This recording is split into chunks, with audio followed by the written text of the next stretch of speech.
Raider Nation, what's going on? You're watching the Raiders Report. It's Mitchell Renz here. Coming up on today's show, a Week 17 preview and prediction against the Indianapolis Colts. I'm also going to give you 5 keys to victory up against Indy because the last time the Raiders took down the Colts in Indianapolis, you got to go all the way back to 2013. And then just some of the latest Raiders rumors leading into this football game.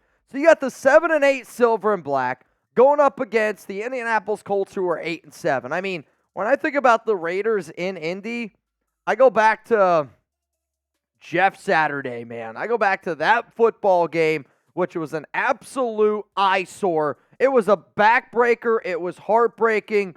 Couldn't believe that the Raiders ended up losing that football game. So I look at this one as a little bit of a revenge game. But also there's a lot of playoff implications that are in this one. Now, I do got to say, if you're watching this live right now, we are getting ready to do our Browns-Jets watch party, so stay in tune. If you watch this not live, well, either the Browns or the Jets are going to win. So if the Browns win tonight, their record's going to go to 11-5. If they lose, it's 10-6. But either way, does not change this spot at all. The Browns will be the 5 seed in the wild card.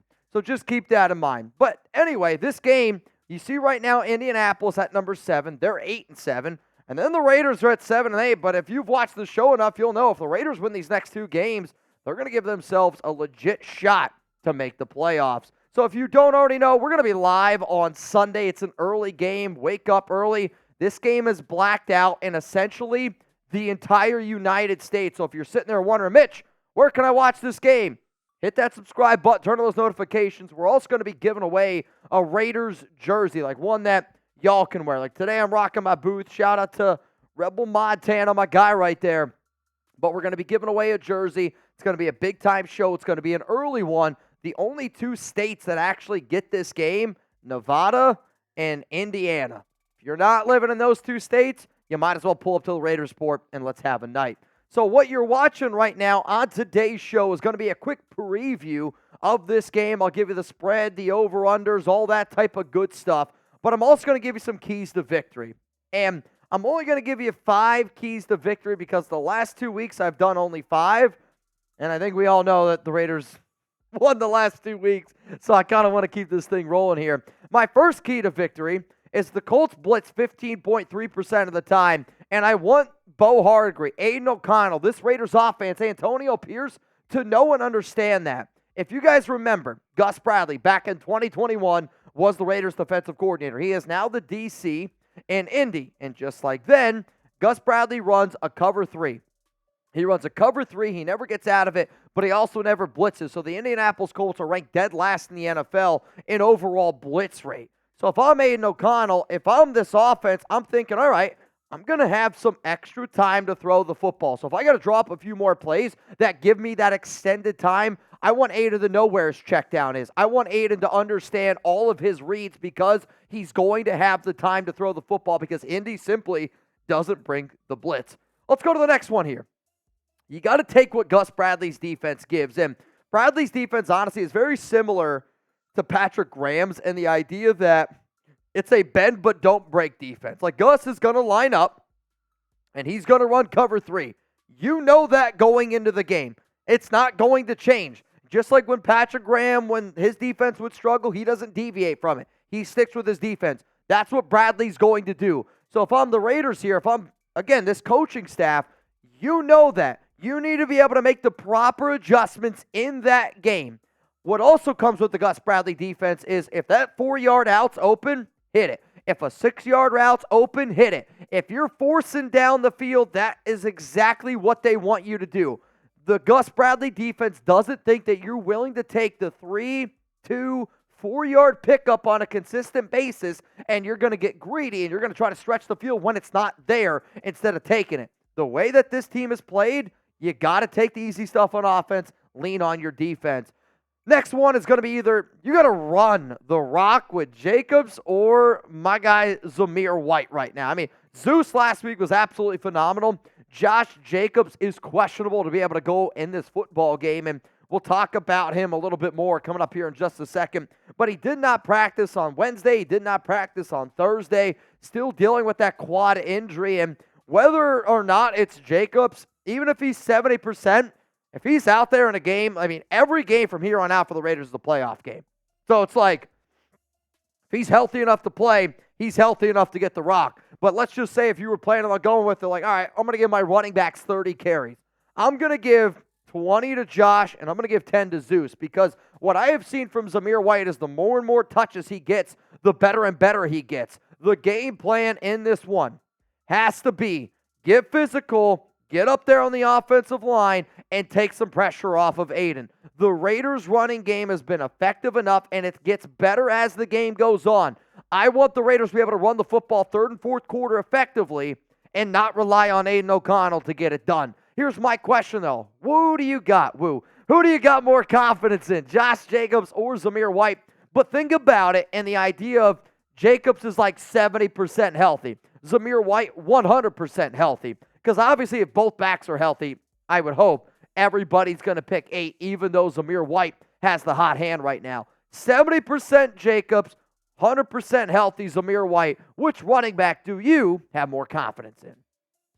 I know Zamir White's running with the hot hand, but I'm going to go with Josh Jacobs. To me, Jacobs at 70% is still a better overall running back. It still has a better understanding of this offense. However, though, I do want Zamir to get his work in, because I would rather a fresh Zamir or a fresh Josh Jacobs third and fourth quarter, because to me this game, it's not ever going to be ugly. This is going to be a tough, grinded-out, ugly football game. I know it's going to be played in the dome, but it's going to look like it's going to be played in the rain.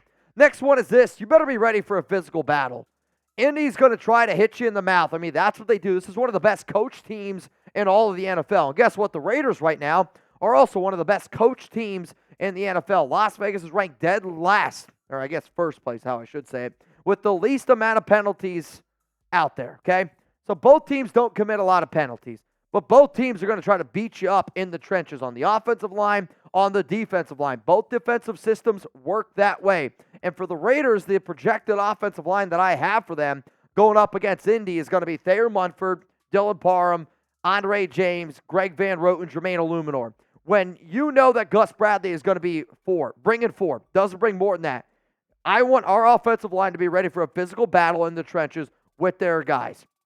On the opposite side of the football, it's the exact same thing. This is going to be a game won in the trenches. I don't think Gardner Minshew's going to beat me. I think Jonathan Taylor's going to beat me. And if the Raiders want to take care of business, they have to win in the trenches. And if they win in the trenches on Sunday, they will beat the Colts. Let's go to the next one here. It's not really much of a takeaway. It's more, I want the defense to keep the swagger. I mean, this Raiders defense, man, it makes me smile, because this is the best Raiders defense that I have ever seen. This is arguably the best defense in the NFL right now. I mean, everything that they're doing, if it ain't broken, don't fix it. You keep that swagger. You keep going with what you're doing, because right now, this Raiders defense is giving us a shot to get into the playoffs. It's not Davante Adams. It's not Josh Jacobs. It's not Aidan O'Connell. It's not the offensive side of the football. It's this defense. On the back of Antonio Pierce, on the back of Patrick Graham right now, a defense giving up 14.9 points per game since Pierce has taken over. Defense needs to keep that swagger. Coming up next here on the show, we're going to get into some Raiders rumors before the Colts game. There are like 5 burning questions going on right now that I think a lot of people out there are wondering before this big-time football game. And I'm going to answer all those for you here in just a second. But shout out to today's sponsor, Prize Picks. And if you're watching this live right now, don't be afraid to go put some money on Thursday Night Football. If you're not watching this live right now, I actually have some picks for all of y'all that are going to be some games that happen on Sunday of this NFL slate. So it's easy and exciting daily fantasy sports, but it's also daily fantasy made easy. All you got to do is pick 2+ players, choose more or less. And if you want to roll with my picks this upcoming week, I'm going to go Brock Purdy less than 256.5 passing yards in a game that I actually don't think is going to be all that high scoring. I actually think the 49ers take care of business against the Commanders in a game that does not really involve Purdy to throw it all that much. Jake Browning, more than 234.5 passing yards. I mean, even though the Bengals lost Joe Burrow, they still throw the football just as much as anybody. Stephon Diggs at 67.5 receiving yards. This one's more just built on what do the Patriots do? They take away what you love to do. And the go-to guy in that offense is Stephon Diggs. So if I think I know Belichick the way that I do, they're going to do everything in their power to try to take him away. And then Darren Waller, less than 37.5 receiving yards. I'm going to be real. That's just because. And so if you want to go fade this one or if you want to roll with it, it's prizepicks.com/CLNS. And make sure that you use code CLNS for a first-time deposit match up to $100. All right, coming up here, some Raiders rumors before the Colts game. And I know there's a lot of people out there probably wondering, Mitch, is Josh Jacobs going to play against the Colts? I was told by a source that, yes, Josh Jacobs is going to be able to play in this game against Indianapolis unless he suffers a setback. And that's just very important. When you're dealing with a quad, you can get it warmed up, you can get it loose, and he can get ready to go. If he goes out there for warm-ups and he doesn't feel right, he's not going to go out there and he's not going to push it. One, because Jacobs is looking forward to his future, and he knows that he's not going to be on the Raiders next season. And the Raiders are also confident in Zamir White, who had a hell of a football game this past week. And the more and more touches that Zamir seems to get, the better and better that he has looked. And, I mean, I have been the number one dude that rips on Zamir White. I've said Zamir White's bad. I've said that he's not a good football player. But I do wonder if he's just one of those dudes that the more and more reps you give him, he's got to get into that rhythm because he looked like a totally different back against Kansas City. Let's go to question number 2 here. What will the Raiders' offensive line look like against the Colts? So I don't know if Kolton Miller is going to be able to go in this one. He's really dealing with that shoulder injury. I did talk to Jermaine Illuminor on Tuesday this week, and Jermaine told me that he was really close to suffering a season-ending injury. Luckily, it's not the case, and he told me, and I quote, "I'll be Gucci for Sunday against the Colts," and I'm going to anticipate, again, I already mentioned it, Thayer Munford's going to get the start at left tackle, and then all the other players that you see pictured, that's going to be your starting Raiders offensive line. Let's go to question number 3 here. Can the Raiders offense figure it out? I don't know what it's going to take. I don't have the answers for you because I look at this Raiders offense and I just have a lot of question marks. Like, do they not believe in Aidan O'Connell? Does Bo Hardegree have no idea what he's doing? Because I look at players and guys are getting open. The ball's just not coming out a lot of the times. And, it kind of reminds me of last season when, Derek just was playing a really, really bad football and he was missing open receivers. Right now, Aidan O'Connell he's missing open dudes. And I want them to rely on the running game. To me, that's how you kind of jumpstart this offense and get it going a little bit. But I'm hoping that the Raiders get the ball going with Aidan, like simple completions, get his confidence up. They need to get his confidence up. Dude hasn't completed the pass in 3 quarters of football. And when you take out the game against the Chargers where the Raiders dropped 63, minus that football game, 3 touchdowns, 6 interceptions, averaging less than 200 yards per game, 61% completion percentage. I want to see more pre-snap reads. I want to see this offense give us a little bit of hope because the last games that I've seen, 3-0 against Minnesota.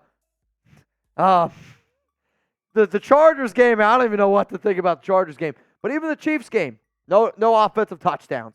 Defense cannot continue to carry it like this. If you legitimately consider yourself a playoff caliber team, it's time to pull up and show up here a little bit on the offensive side of the football. So my question to the nation out there, Aidan O'Connell, Colts, what's your confidence level? And this is an honest conversation. I don't do this show for y'all just to go down to the comments and not be like you give me an answer because you're too worried that somebody's going to think that, oh, this guy's not a Raider fan because he's ripping on Aidan. No, honest conversations only because my confidence level in Aidan O'Connell right now is probably a 3. And I don't see how you could have anything more than that on Aidan. I mean, he has been bad for majority of the season. He's got one good game. His one good game is up against the Chargers. Besides that, I don't see how anybody could be all that confident in him and his ability to be able to lead this team. Luckily, and I mean luckily, the Raiders defense is playing the way it is. Because if the defense isn't playing at a top 5 level, Raiders don't beat Kansas City. We're in an interesting world, man. Let's go to question number 4 here. This one might be a little bit more fantasy related. Will Davante get it going in week 17? I do think the reason why this is important is because if you're Davante Adams, right? Obviously, we want him to be happy. I want him to be a happy individual, confident about where he is at, where this team is at entering the offseason. But to me, the number one trade chip that the Raiders have, I mean, in like a realistic trade partner that they could get the most out of, it's Davante. They're not going to trade Max Crosby, so throw that one out. The next player that is the most valuable, that is a legitimate candidate to be dealt this offseason, is Davante Adams. I don't want that to happen. I want Davante to get his opportunities. However, 1-7 needs to take advantage of him because he dropped 2 balls last week, and 2 balls that he has no business dropping. If you're going to be the best player at your position, you need to step it up. And I have never said that about Davante on this show, but I'm going to look at all y'all right now and say Davante Adams needs to step his game up. If you want to be a top 5 receiver, you need to step it up because the way that Davante played last week, that's not a top 5 receiver in my book. And if you disagree with that, go back, watch the tape. It's okay to call out elites because for Davante, if he's going to consider himself a great, he needs to play at that level every single week.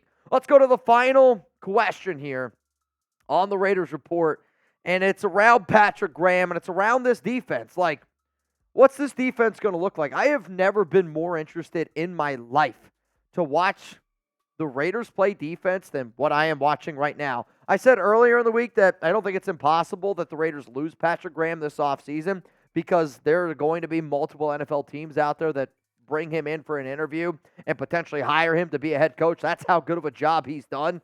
But watching guys like Malcolm Kuntz right now, Jack Jones, fly all over the football field, I mean, just watching some of these players, shout out to Simmons and Rob Leonard. They've done just beautiful job with this team. Obviously, watching 98's fun, but what does Tyree Wilson look like, right? Like, I want to see this Raiders defense because right now, this Raiders defense is must-watch television.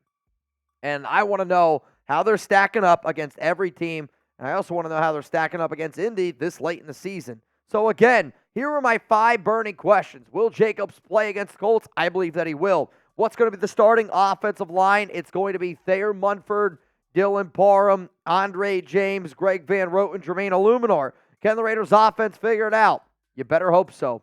Aiden, Bo, this is the week to do it. Let's get Davante Adams involved. One-on-ones, take advantage of it. Hell, I just want us 10 targets. 10 targets, get the ball in his hand, especially with no Mayer this week. And then question number 5, what's Patrick Graham's defense going to look like? What's the scheme going to look like? How are they going to take away Jonathan Taylor? How are they going to do everything in their power to frustrate Gardner Minshew, who's got 9 interceptions this season?